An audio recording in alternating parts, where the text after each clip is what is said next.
tout par manque de logement. Alors, donc c'est pour vous dire qu'il est ancré dans la réalité, Sylvain Maillard. Alors, Sylvain Maillard, par exemple, lui, il propose tout simplement, bon bah c'est simple, on n'a qu'à faire un gel des pensions de retraite et des prestations sociales, les allocations familiales, le RSA, etc. Donc, on ne suit plus l'inflation, on fait juste un gel et donc on vole les retraités, on vole les personnes qui reçoivent ces prestations sociales, donc qui ont des droits. Eh bien, ça, c'est la solution Maillard, qui pourrait être une des solutions dans leur concours l'épine de l'horreur. Et puis enfin, vous avez M. Guérini.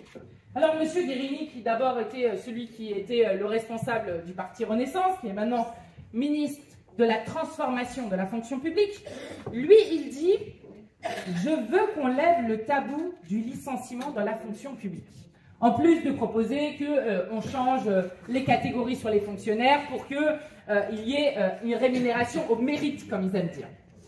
Alors, bon, non seulement c'est absolument impossible qu'on laisse passer ça, parce que je le rappelle, les fonctionnaires sont ceux qui font une fonction essentielle pour faire en sorte de tenir le pays debout et d'assurer des missions d'intérêt général, et que le statut de fonctionnaire ne vient pas de nulle part, il vient de luttes qui ont été faites, et notamment de la nécessité d'indépendance des fonctionnaires. Parce que je vous laisse imaginer ce qui va se passer quand vous allez avoir un pouvoir qui arrive d'un bord politique, qui dit celui-là j'en veux pas, celui-là j'en veux pas, celui-là il revendique trop, j'en veux pas, et donc on peut les dégager. Ce n'est pas un emploi à vie qui est donné à un fonctionnaire, c'est une garantie d'emploi pour pouvoir faire un travail pour l'intérêt général. Mais alors,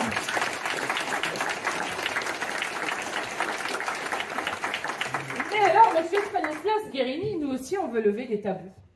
Nous, par exemple, on aimerait bien qu'on lève les tabous sur le fait que la France soit championne du versement de dividendes dans le monde. Parce que comme ils pointent les chômeurs comme étant des feignants, comme ils pointent les fonctionnaires comme étant des feignants, eh bien nous disons ici que les premiers parasites de ce pays, ça s'appelle les actionnaires. Nous, on aimerait bien lever le tabou sur le fait qu'il y a quand même un problème sur le nombre anormalement élevé de milliardaires dans ce pays, et notamment le fait que le Français le plus riche du monde soit un Français, et l'homme le plus riche du monde soit un Français, et que la femme la plus riche du monde soit une Française. Nous, on aimerait bien lever le tabou sur le fait que la France détient un triste record sur le nombre le plus élevé en Europe de morts au travail.